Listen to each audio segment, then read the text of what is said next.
जय माँ दुर्गे। कवन मैया गोर बाटी, कवन मैया करिया, रे कवन मैया करिया, कवन मैया बाटिए भौजी बाग पे सवारिया, कवन मैया बाटिए भौजी बाग पे सवारिया,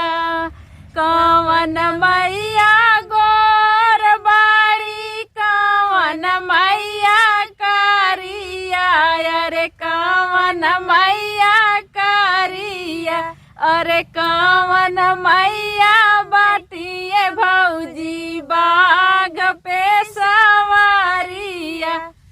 कवन मैया बाटिए भौजी बाग पे सवारिया।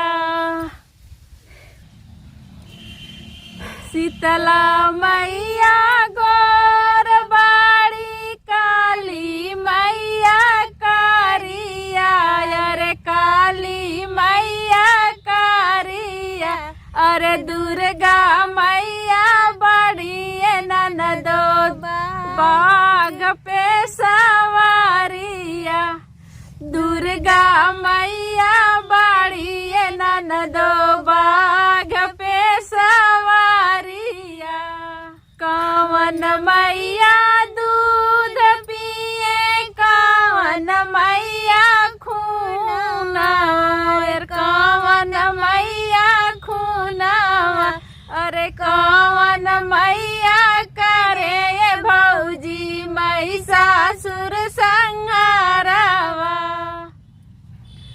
शीतला मैया दूध पिए, काली मैया खूनावा, अरे काली मैया खूनावा, दुर्गा मैया करे ननदो महिषासुर संहारवा, दुर्गा मैया करे ननदो महिषासुर संहारवा, कवने मैया से सेनुरा मंगबू, कवने मैया सजानावा, अरे कवने मैया सजानावा, अरे कवने मैया से मंगबू ये भौजी गोदी में लाला नावा, अरे कवने मैया से मंगबू ये भौजी गोदी में लाला नावा, अरे कवने मैया से मंगलू ये भौजी गोदी में लाला नावा, शीतला मैया से सजनवा मंगबू, काली माई से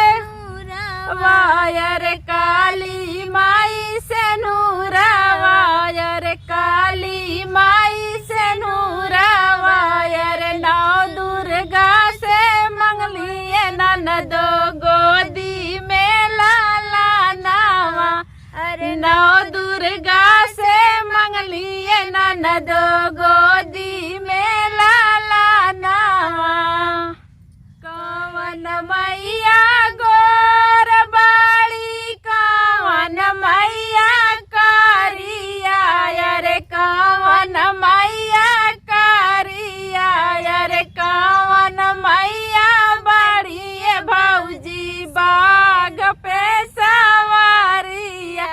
अरे कवन मैया बड़ी भौजी बाग पे सवारिया। दोस्तों आप लोग कमेंट में जय माँ दुर्गे जरूर लिखिएगा।